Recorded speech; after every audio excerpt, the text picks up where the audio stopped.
Vannes Colomiers, rencontre capitale pour les deux formations en cette 27e journée de Pro D2. Les Bretons restent sur 3 succès de rang et ont l'opportunité de se rapprocher encore un peu plus du maintien, alors que l'USC se doit de signer un succès à l'extérieur pour valider des phases finales cette saison encore. Ce sont les Haut-Garonnais qui ouvrent la marque par la botte de Christopher Ilsenbeck. Vannes égalise et se montre dangereux dans cette entame de match. Moureau percute plein axe. Le jeu va se poursuivre en faveur des Vannetais. Arthur Coville opte pour le coup de pied par-dessus. À la course, Sébastien Inigo est le plus rapide et ne concède qu'un renvoi aux 22 mètres. Alerte sans conséquence. Colomiers va même prendre l'avantage par le pied de Ilsenbeck, 6-3. Vannes accentue alors sa pression. Sébastien Inigo dégage en catastrophe sur cette action et trouve une petite touche rapidement jouée par les Bretons. Anthony Boutier met alors le feu à la défense adverse et slalom au cœur des Columérins. Les transmissions ne sont pas assurées, mais le jeu peut rebondir. Charles Lagarde vient imiter son coéquipier et efface 1, 2, 3 adversaires avant de s'effondrer dans l'embut. 8-6 pour le RCV.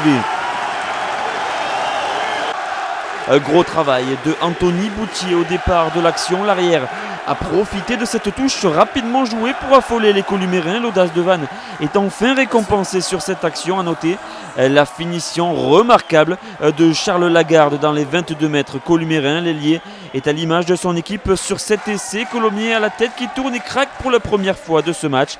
L'ouvreur néo-zélandais Ash Moeke transforme Vannes et devant 10-6. Non pas le score à la pause, puisqu'avant de rentrer au vestiaire, Christopher Ilsenbeck claque ce drop. Aucune hésitation, l'exécution est parfaite et Vannes ne mène plus que 10-9 après 40 minutes.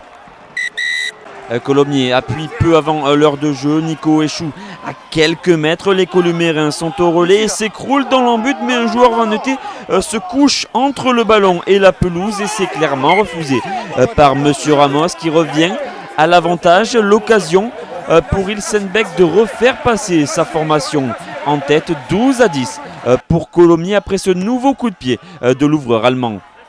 Fort heureusement, dans les rangs bretons, l'un des meilleurs réalisateurs du championnat est bien en place. Ash Moeke n'aura tremblé qu'une seule fois ce soir après avoir trouvé le poteau. L'ouvreur règle la mire. 13-12 pour le RCV avant de nouveaux coups de pied du néo-zélandais. Vannes s'envole, mais Vannes rentre dans une fin de match qui sent le chaos. Carton jaune contre Bolénaïvalou pour ce déblayage dangereux. Maxime Lafage convertit les 3 points demandés par le staff haut-garonnais. 19-15 pour Vannes, ce sera d'ailleurs le score final.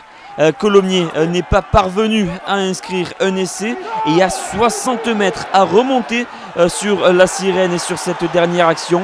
C'était mission impossible sur cette ultime offensive. On en reste là. Vannes signe un 4e succès consécutif et se rapproche un peu plus du maintien.